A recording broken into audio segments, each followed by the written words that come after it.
hei TVS Wego ni kaputang tu ma kapanu kapi nau boral san khani a boral nu angin khoi cha to lo an rok awangin da do to pa ma ro chu chung koin ma mo awangin sim charan to hei kam puru chaw ni a ke hung to hi stuck vir thei lo wa siam dawn ni a nghe thalo lai te kan chikanga en chawang a den la tha thei sha ma nei a brek su le drum chart lat ni ngit lat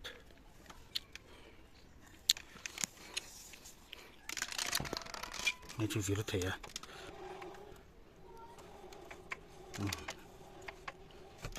yo hini num brek num ke thei lo signal wal to a kan chika nung mo to kan nung put pa thi de la nung mo to he na hian timing he la he ti ni ka thai chon timing ni ka inte lampang he tapeti atai ta compressor cha thei don ni because lampang chu zia tiaren so ma tamik tiaren so ma me sai te panom thei lo chung compressor cha thei lo petrol hap thei lo thi de hap mo e ma nung mo china hi kan cha changa cha zawa kitchen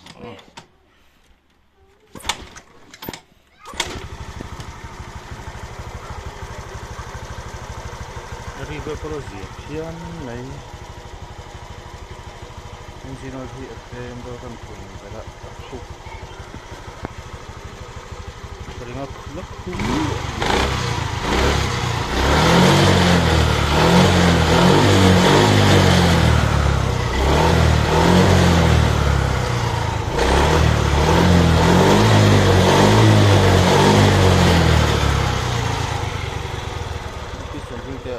ya check to ringa yenga chun da re chun ma thareng boi khu thi na khu chi ti pom lo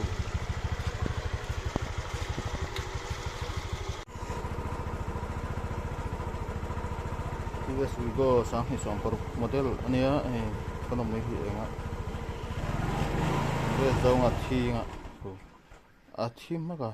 thi ma khan he over hing kat dei ni shelf po eng mapal thei lo hon chu kala chuan switch off on lenga ron enga en ma ro nung thei lo le khik deng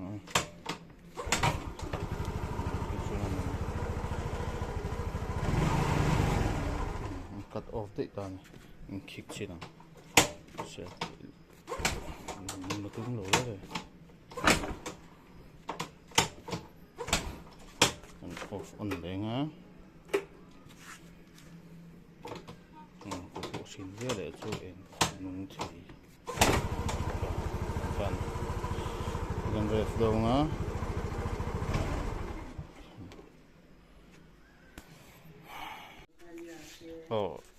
ma ka sei tong khan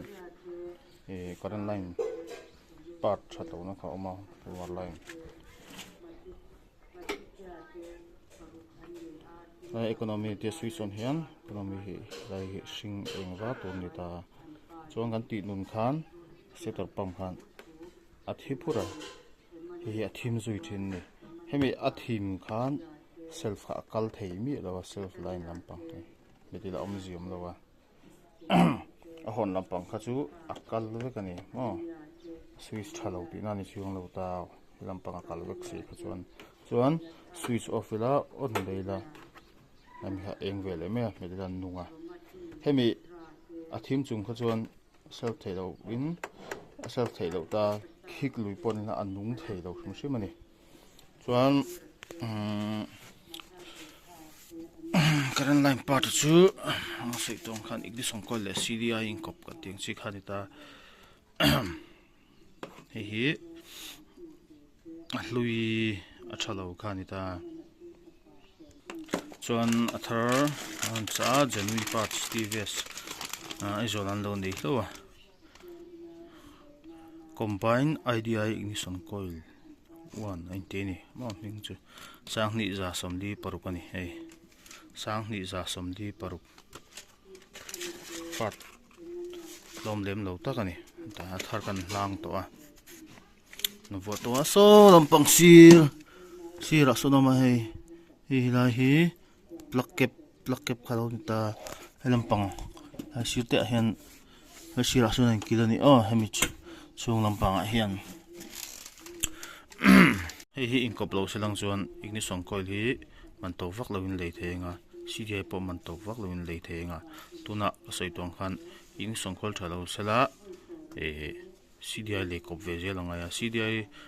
lampang thalo ta sela ignition coil le kop ve je langa ya ang kop wang khan run to ta chi ni lai te chu kan sei lang na ni se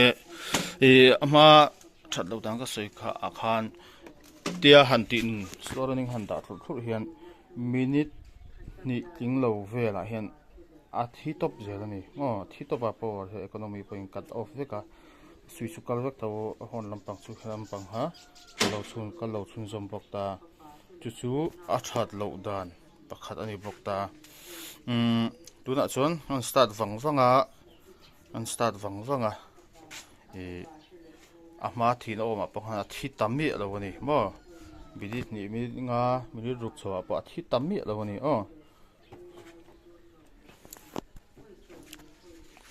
omzia chuan chumi chu a chan chu hemi wang he ni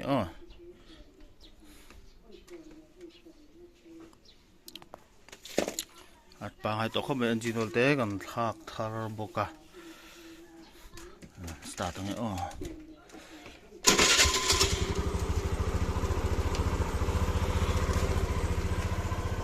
soitong khan rai tak khal lo da char to nia piston ring te hi oil in ti khan lo chi abana lo chara ti hian at enge a block hole kha avanek thei lo thin ni ein char bet tat thina mi piston ring kha a che thei lo chuan a khu thina ni ma a tha da renga po kham ase lo la thalawa ane thak takin Wego hi engine a thashim shima isu kan sei lang ta ni